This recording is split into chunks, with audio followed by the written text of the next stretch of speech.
Hello les amis, je vous retrouve pour une nouvelle vidéo sur le football français et la National 1 et je vais vous présenter tous les résultats des matchs de la 29e journée du championnat de France de football de National 1 saison 2025-2026. Alors je vais revenir sur les scores des rencontres avec les infos et les buteurs, on verra le classement des équipes à l'issue de la 29e journée, le classement des meilleurs marqueurs et on terminera par le calendrier de la 30e journée avec les dates, horaires des matchs, équipes qui s'affrontent et place au classement des équipes qui s'affrontent. Alors, cette 29e journée avait lieu ce vendredi 10 avril et Châteauroux le 15e a perdu à domicile contre Queville en métropole le 16e 5 buts à 3, un match en plus à double enjeu puisque Châteauroux et Queville en métropole se battent dans les dernières places pour ne pas descendre et donc un match vraiment très spectaculaire. Ouverture du score pour Châteauroux, Bénédine 19e, deuxième but pour Châteauroux, Corentin Jean à la 27e. Châteauroux menait 2-0 et puis après ça s'est un peu gâté. Réduction du score, Ndiaye 36e pour Quevillon Métropole, égalisation Mandang 39e pour Quevillon Métropole, troisième but Bounem 41e toujours pour QRM, quatrième but en deuxième mi-temps puisque QRM menait 3 de la mi-temps, Le Born 57e sur penalty, puis Ndiaye 62e pour Quevillon Métropole, réduction du score à la 64e pour Châteauroux et puis le score reste ainsi, il y avait déjà 5-3 après 64 minutes de jeu. Alors, quel match, quel spectacle en tout cas.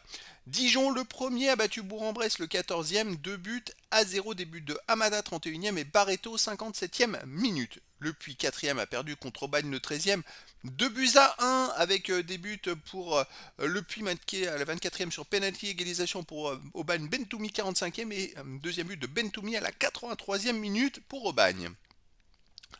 Orléans 7e a fait match nul contre Concarneau le 10e, un partout. C'est pas une bonne affaire pour Orléans.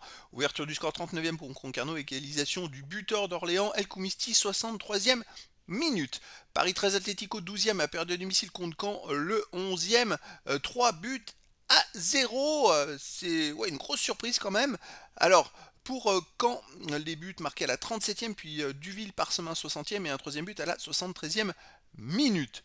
Sochaux deuxième a fait match nul contre Fleury le cinquième, 2 partout.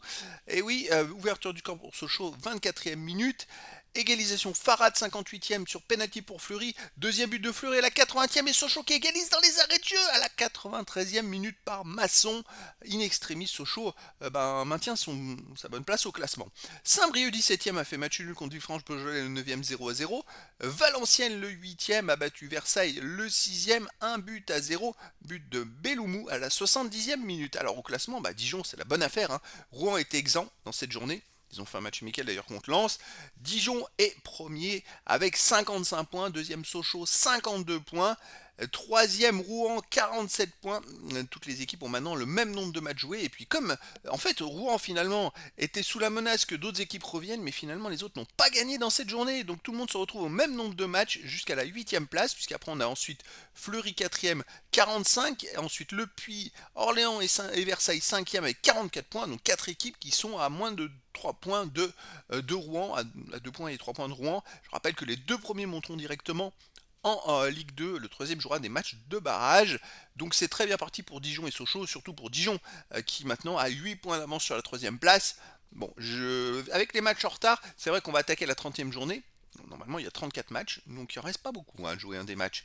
Ensuite, 9e Caen, Villefranche-Beaujolais, Aubagne, 33 points. Il y avait 8e Valenciennes, 35 points. 9e Caen, Villefranche-Beaujolais, Aubagne, 33 points. 12e Concarneau, 31 points. 13e Paris 13 Atlético avec 30 points. 14e Quevillon Métropole qui sort de la zone rouge grâce à sa victoire à Châteauroux avec Bourg-en-Bresse 25 points, 16e Châteauroux qui tombe dans la zone rouge avec 23 points et 17e Saint-Brieuc 20 points. Notez que Châteauroux a un match de moins que Bourg-en-Bresse, donc s'il gagnait le match en retard, il pourrait être devant Bourg-en-Bresse et c'est Bourg-en-Bresse qui serait dans la zone rouge, c'est très serré en bas du classement. Le classement des meilleurs marqueurs, premier ex-aequo Farad de Fleury et El Koumisti d'Orléans avec 16 buts, ils ont tous les deux marqué dans cette journée un but. Troisième Gomel de Sochaux 11 buts, quatrième Barca de Dijon avec Dominguez de Dijon et Guillaume de Versailles avec 10 buts. Allez, le calendrier de la 30e journée, c'est hyper passionnant, hyper serré, que ce soit en haut du classement et en bas du classement, c'est sympa.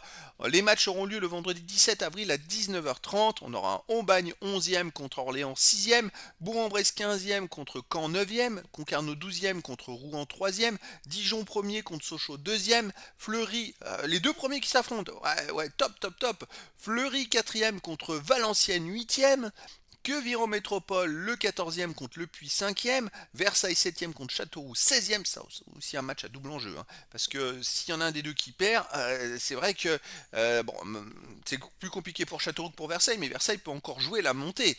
Et Villefranche-Beaujolais 10e contre Paris 13 Atlético, le 13e, donc voilà, c'était donc la présentation de tous les résultats info, stade classement et calendrier à l'issue de la 29e journée du championnat de France de football de National 1 saison 2025-2026. Voilà les amis, je vous dis à très bientôt pour une nouvelle vidéo.